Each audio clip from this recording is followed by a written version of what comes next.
Imagine you're walking through a park. The sun is shining. Children are laughing.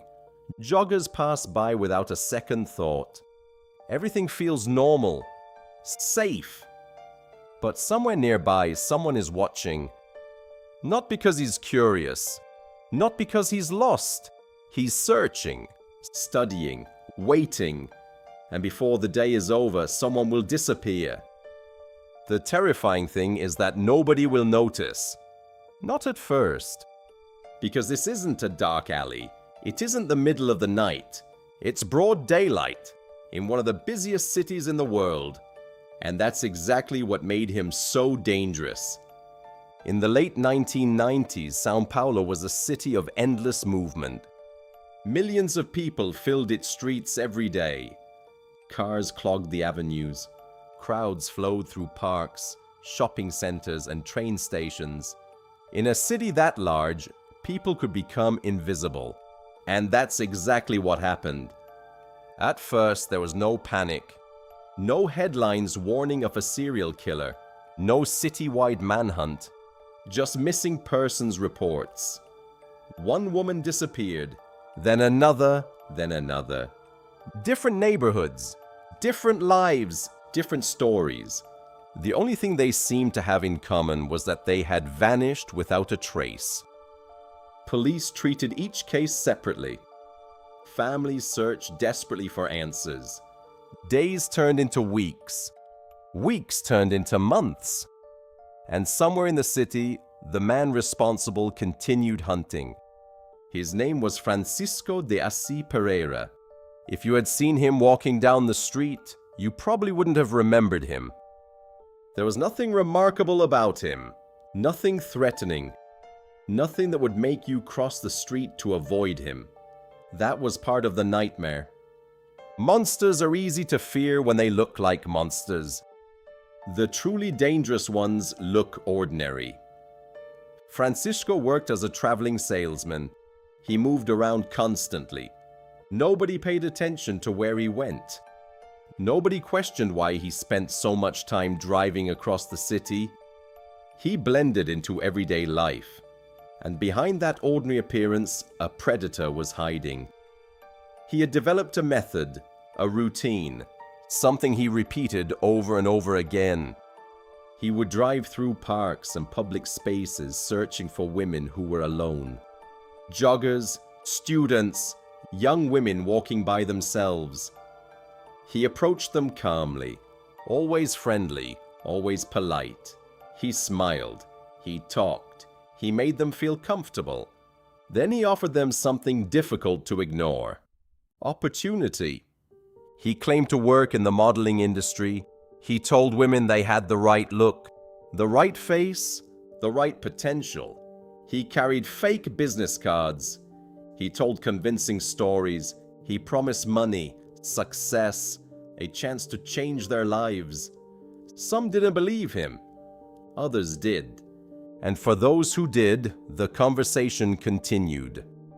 Eventually, he would suggest going somewhere quieter, somewhere private, a place where they could talk without interruptions, a place where nobody could hear them scream. For many of his victims, that was the last decision they ever made. Days later, families would begin to worry. Phone calls went unanswered. Friends stopped hearing from them. Searches began. But by then, Francisco had already moved on. Back into the city, back into the crowds, back into the safety of anonymity. As the months passed, bodies began appearing. Remote fields, wooded areas, riverbanks far from the city center. The discoveries were horrifying. The victims had been assaulted, murdered, abandoned. Each discovery brought more questions. Who was responsible? Why couldn't anyone stop him? How many victims were there? The answers remained hidden. Because while investigators searched for clues, Francisco continued living a normal life. He went to work, he drove through the city, he spoke with neighbors, He blended into society so completely that nobody suspected what he was capable of. The killer wasn't hiding in the shadows. He was hiding in plain sight. And that made him even more terrifying. Eventually, investigators began noticing similarities between the cases. Witnesses described a man approaching women in parks. Several mentioned a white car. The same detail appeared again and again. A white car, a friendly stranger, a promise of opportunity. Still, it wasn't enough. São Paulo was enormous. Thousands of white cars drove its streets every day. The investigation stalled. And while detectives struggled to identify the killer, Francisco continued searching for victims. Then fate intervened. One woman accepted a ride. At first, everything seemed normal. The conversation felt ordinary. The man seemed harmless. But something changed. Maybe it was the way he looked at her. Maybe it was something he said. Maybe it was instinct. Whatever it was, she suddenly realized she was in danger. Real danger. The kind of danger that leaves no second chances. And somehow she escaped. Terrified, she went straight to the police. For the first time, investigators had something solid. A survivor. Someone who had looked directly into the eyes of the predator and lived to tell the story. Her testimony changed everything. Combined with information about the vehicle, detectives finally had a lead. The hunt narrowed, the pressure increased, and eventually it led them to Francisco de Assis Pereira. When police brought him in for questioning, they still didn't know the full truth. Not yet. That truth would emerge when they searched his belongings. What they found shocked even experienced investigators. Photographs, personal items connected to victims, evidence carefully kept and preserved. Pieces of lives he had stolen. It was as if he had created a private archive of horror. A collection of memories only he could understand. The evidence was overwhelming. There was nowhere left to run, nowhere left to hide. Francisco confessed. And suddenly, the city understood what had been stalking its parks all along. The man the media would later call the Park Maniac. The trial captured national attention. People wanted answers. How had one man managed to terrorize an entire city for so long? How many opportunities had there been to stop him? How many warning signs had gone unnoticed?